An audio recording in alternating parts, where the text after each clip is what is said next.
नमस्कार। प्रज्ञानम मंत्रा में आप सभी का हार्दिक स्वागत एवं अभिनंदन है। हम लोग हिंदी में समास का अध्ययन कर रहे थे। समास में हमने आपको थोड़ा सा पुनरावलोकन करना चाहेंगे कि हमने जो बताया था पिछले वीडियो में कि समास क्या है। समास सम धन आस दो शब्दों से मिलकर बना है। सम का अर्थ होता है संक्षिप्त और आस का अर्थ होता है कथन। माने संक्षिप्त कथन जो होता है वही क्या है, समास है। माने दो शब्दों से मिल करके बने हुए एक नए सार्थक शब्द को हम क्या कहते हैं, समास कहते हैं। दो या दो से अधिक शब्दों को मिल करके बने हुए जो नया सार्थक शब्द होता है उसे हम समास कहते हैं। ठीक ना। समास के डिवीजन हमने बताया था, उसे क्लासिफिकेशन किया गया था 6 भागों में, जिसमें कि पहला अव्ययी भाव समास था, दूसरा तत्पुरुष था, तीसरा कर्मधारय था, चौथा द्विगु था, पांचवा द्वंद्व था और छठा बहुव्रीहि था। इस प्रकार से हम लोग समास का अध्ययन किए और उसमें प्रधानता के अनुसार भी हमने बताया था कि कौन सा समास उत्तर पद प्रधान होता है, कौन सा पूर्व पद प्रधान होता है और कौन सा तीसरा पद प्रधान होता है और कौन सा समास ऐसा होता है जो अप्रधान होता है। ठीक ना। तो इस प्रकार हमने देखा समास का प्रधानता के आधार पर। फिर हम आते हैं आज अव्ययी भाव समास क्या है और अव्ययी भाव समास के उदाहरणों को लेकर के प्रस्तुत करते हैं। इससे पहले कि हम आप लोगों को बताना चाहेंगे कि जो हिंदी का बैच स्टार्ट है यह कॉमन बैच है, जिसमें आपको टीजीटी, पीजीटी और यूपी ट्रिपल एससी और यूपीपी इत्यादि एग्जाम के लिए ये पर्याप्त है। तो हम आते हैं अव्ययी भाव समास में। लेकिन हम एक चीज़ और कहना चाहेंगे कि आप लोग वीडियो को हमारे सब्सक्राइब नहीं कर रहे हैं, हमारे चैनल को सब्सक्राइब नहीं कर रहे हैं और सब्सक्राइब करके बेल आइकन ऑन कर लीजिएगा, जिससे कि हमारे समस्त नोटिफिकेशन आप तक पहुंच जाए।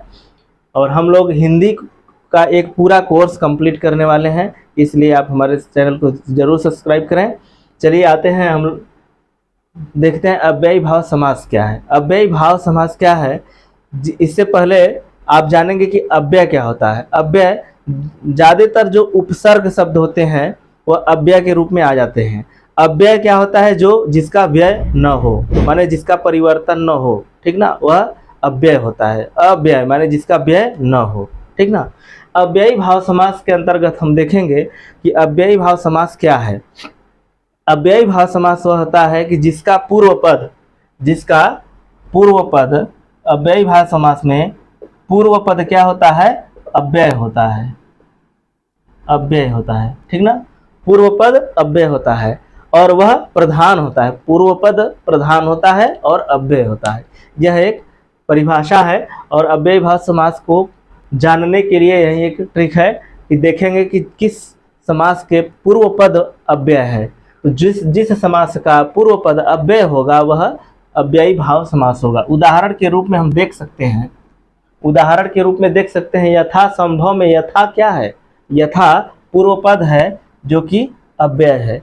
इसी प्रकार अनुरूप में अनु क्या है, अनु जो है पूर्व पद है और अनु एक अव्यय है।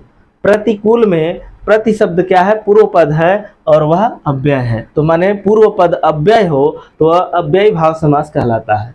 अब हम देखेंगे कि समस्त पद ये है, ये सभी समस्त पद के बारे में भी हमने बताया था। समस्त पद क्या होता है, समास के नियमों से जो बने होते हैं वह समस्त पद कहलाते हैं। और विग्रह क्या होता है कि समस्त पद को जब हम अलग अलग कर देते हैं तो वह विग्रह होता है। परीक्षाओं में विग्रह भी पूछता है कि जैसे अभी हाल ही में वीडियो का एग्जाम हुआ था, उसमें पूछा गया था कि यथाशक्ति का विग्रह दिया था, 4 विग्रह दिया गया था, जिसमें कि आपको एक सही विग्रह था उसका आंसर करना था। यथाशक्ति शक्ति के अनुसार उसका विग्रह सही था। तो हम देखेंगे कि यथा संभव का विग्रह करेंगे। अव्ययी भाव समास है, चूंकि यथा शब्द अव्यय होता है तो यथा संभव का विग्रह जब करेंगे, विग्रह आप ध्यान पूर्वक देखिएगा, सभी विग्रह हम आपको यहाँ पे लिख दे रहे हैं और उसको आप नोट कर लीजिएगा। यथा संभव जो का विग्रह करेंगे तो जैसा संभव हो।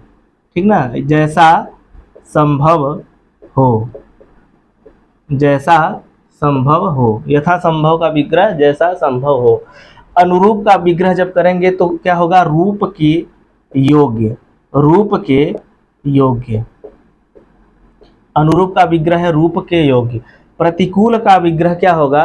प्रतिकूल माने विपरीत होता है, तो प्रतिकूल का विपरीत विग्रह होगा इच्छा के विरुद्ध। इच्छा के विरुद्ध। इसको जरूर ध्यान रखिएगा। प्रतिकूल का विग्रह पूछा जा सकता है परीक्षाओं में, इच्छा के विरुद्ध होता है। अनुकूल का विग्रह होगा कुल के अनुसार। कुल के अनुसार। कुल के अनुसार, ठीक ना। इस प्रकार देखेंगे असमुद्र का विग्रह क्या है? समुद्र पर्यंत। समुद्र पर्यंत, ठीक ना, समुद्र पर्यंत। असमुद्र का विग्रह क्या होगा? समुद्र पर्यंत। आजन्म का विग्रह क्या होगा? जन्म से लेकर। जन्म से लेकर। इसी प्रकार प्रतिदिन का विग्रह क्या होगा? प्रत्येक दिन। प्रतिदिन का विग्रह क्या होगा? प्रत्येक दिन। प्रति शब्द हमारा क्या है? अव्यय है। पूर्वपद अव्यय तो क्या होगा? अव्ययी भाव समास। यथाक्रम, क्रम के अनुसार। क्रम के अनुसार। यथेष्ट, यथा इष्ट, इसका विग्रह करेंगे जब हम तो होगा यथा इष्ट। यथा इष्ट। भर पेट। भर पेट। भर पेट का विग्रह जब करेंगे तो क्या होगा? पेट भर के। पेट भर के। हाथों हाथ। हाथों हाथ का जब विग्रह करेंगे तो हाथ ही हाथ में। हाथ ही हाथ में। हाथ ही हाथ में। इस प्रकार कुछ और उदाहरण हैं, इसको आप लोग नोट कर लीजिएगा, बहुत ही महत्वपूर्ण है जो कि हम खोज के लिखे हैं इसको। यथा संभव, जैसा संभव, अनुरूप, रूप के योग्य, प्रतिकूल, इच्छा के विरुद्ध। आप इसको नोट कर लेंगे और बार बार इसको रिपीट करेंगे, ठीक ना, रिवीजन कर लेंगे। कुछ उदाहरण हैं और भी जो कि आप कमेंट में इसको लिखेंगे, यह कौन सा समास है हम बोल रहे हैं, आप कमेंट के माध्यम से उसको लिखिएगा।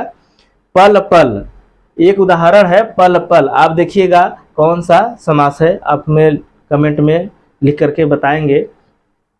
इसी प्रकार दिनानुदिन। दिनानुदिन एक शब्द है, इसको भी आप कमेंट में लिख करके बताएंगे। फिर अब इसके बाद हम आएंगे अव्ययी भाव समास के बाद आता है तत्पुरुष समास। तत्पुरुष समास के लिए फिर हम अभी अगले वीडियो में मिलते हैं। नमस्कार।